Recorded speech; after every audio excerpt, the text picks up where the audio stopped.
এদেশ স্বাধীন হয়েছিল পাকিস্তানের শাসক এবং শোষক গোষ্ঠীর বিরুদ্ধে।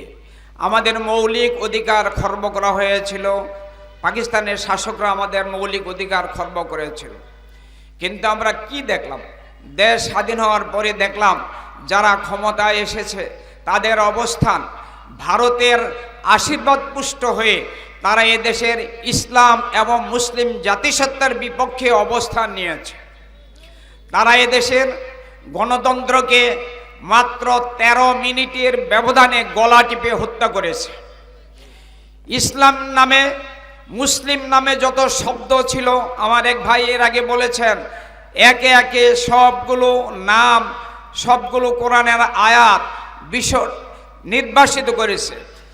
প্রিয় ভাইয়েরা, বিগত 15.5 বছরের ইতিহাস যদি আমরা দেখি, এখানে মানুষের মৌলিক অধিকার, মানুষের সাংবিধানিক অধিকার, রাজনৈতিক অধিকার, অর্থনৈতিক অধিকার, এমনকি মানবিক অধিকার পর্যন্ত, বিচার পাওয়ার ন্যায্য অধিকার পর্যন্ত তাদের ছিল না।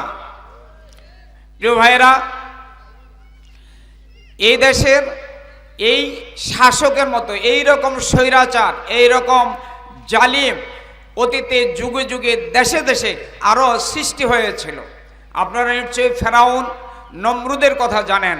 আল্লাহ তাআলা তাদেরকে সামান্য কারণ দিয়ে দুনিয়া থেকে অপমানিত করে সরিয়ে দিয়েছে। ঠিক তেমনিভাবে আমাদের দেশের জালিম এবং স্বৈরাচারী সরকারকে এদেশের জনগণ, এদেশের ছাত্র জনতা শুধু পদত্যাগ করতেই বাধ্য করেনি, বরং এদেশ থেকে পালিয়ে যেতে বাধ্য করেছে। এই রকম অপমানজনক ঘটনা বিগত 850 বছর পর্যন্ত বাংলাদেশ এবং পাক ভারত উপমহাদেশে আর একটিও ঘটেনি। আল্লাহ তাআলা এমনিভাবে যাকে সম্মান দিতে চান তাকে সম্মানিত করেন, আর যাকে বেইজ্জতি করতে চান এইভাবেই আল্লাহ তাআলা তাদেরকে বেইজ্জতি করেন।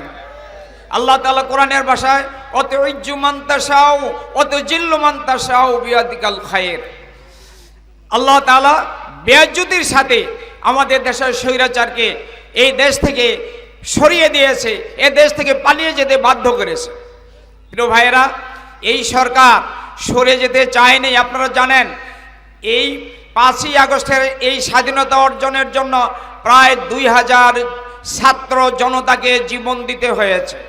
20 থেকে 30,000 ছাত্র জনতাকে পঙ্গু হতে হয়েছে, গুলিবিদ্ধ হতে হয়েছে। এখনো অনেকে চক্ষু হারিয়ে ফেলেছে, দুনিয়ায় আলো আর কখনো তারা দেখবে না।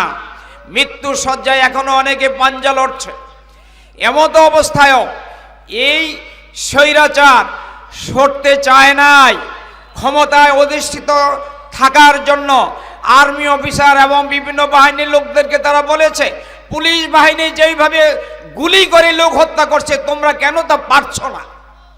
অর্থাৎ এই স্বৈরাচারের ভীষণ ছিল, মিশন ছিল লক্ষ লক্ষ লোক মানুষ, লক্ষ লক্ষ ছাত্র জনতাকে হত্যা করে হলো তাকে ক্ষমতায় থাকতে হবে। আমরা এই স্বৈরাচারের এই ধরনের মানুষের তাকে তীব্রভাবে নিন্দা জানাই এবং আল্লাহ তাআলা তার শাস্তি নির্ধারণ করেই দিয়েছেন।